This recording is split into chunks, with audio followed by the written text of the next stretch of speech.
গণঅভ্যুত্থানে সংশ্লিষ্টদের সাথে বিভাগীয় এবং জেলা পর্যায়ে মতবিনিময় সভা শুরু করেছে বৈষম্য বিরোধী ছাত্র আন্দোলন। এরই অংশ হিসেবে প্রথম দিনে মুন্সিগঞ্জ এবং চট্টগ্রামে কার্যক্রম শুরু হয়েছে।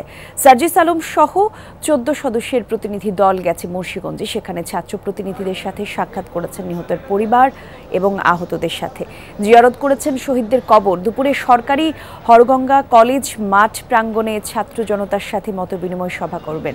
অন্যদিকে চট্টগ্রাম সফরে গেছেন আন্দোলনের আরেক সমন্বয়ক হাসনাত আব্দুল্লাহ। তিনি চট্টগ্রাম বিশ্ববিদ্যালয় থেকে যাবেন নগরীর লালদিঘিতে, সেখানে করবেন মতবিনিময় সভা।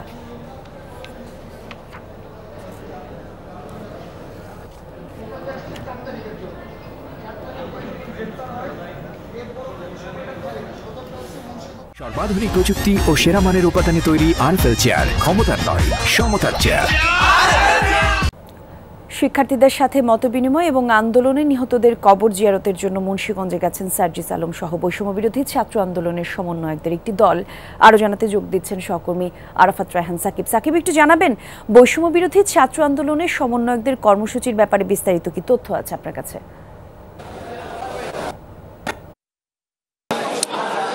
কলি, আসলে দেখুন, আসলে বিভাগীয় এবং জেলা পর্যায়ে সফরের শুরুতেই আসলে মুন্সিগঞ্জে এসেছেন বৈষম্য বিরোধী আন্দোলনের 14 সদস্যের একটি প্রতিনিধি দল, এবং ইতিমধ্যে তারা আসলে আন্দোলনে যারা আহত নিহত হচ্ছে তাদের সাথে আসলে কথা এই মুহূর্তে বলছেন। এবং আমরা আসলে যদি একটু দেখতে চাই, আসলে যারা আসলে এই যে মুন্সিগঞ্জে বিভিন্ন সময় যে আন্দোলন হয়েছিল, সেই আন্দোলনে যে আন্দোলনের সময় যারা আহত নিহত হয়েছিল তাদের কিন্তু আসলে বিভিন্ন মতামত আসলে শুনছেন। এখানে আসলে যে 14 সদস্যের প্রতিনিধি দল রয়েছেন তার মধ্যে কিন্তু সার্জিস আলম রয়েছেন, যিনি বৈষম্য বিরোধী ছাত্র আন্দোলনের অন্যতম সমন্বয়ক, এবং এছাড়াও যারা আসলে মুন্সিগঞ্জের 9 জন শহীদ পরিবার রয়েছেন, সেই শহীদ পরিবার সহ যারা আহতরা রয়েছে ঠিক তারা কিন্তু এই জায়গাটিতে রয়েছেন। এবং আজ সকালেই আসলে মূলত সার্জিস আলম সহ 14 সদস্যের যে প্রতিনিধি দল তারা আসলে মুন্সিগঞ্জে এসে পৌঁছায়, এবং এরপরে তারা আসলে ছাত্রদের সাথে প্রথমে একটা যারা ছাত্র সমন্বয়ক স্থানীয় পর্যায়ে তাদের সাথে একটি মত বিনিময় করেন, এবং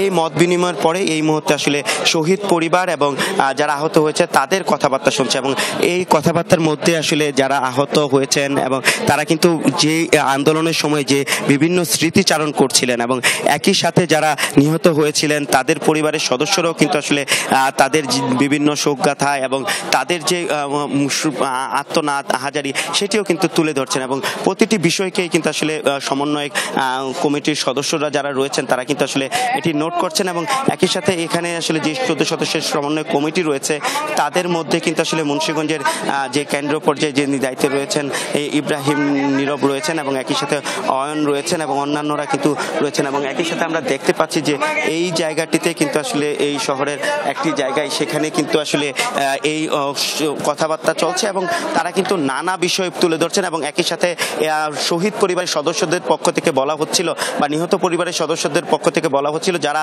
এই আন্দোলনে নিহত হয়েছে তাদের কিন্তু রাষ্ট্রীয়ভাবে শহীদি মর্যাদা দেওয়ার জন্য একটি দাবি তোলা হয়েছে। এ পর্যন্ত কলি, ধন্যবাদ আপনাকে সাকিব।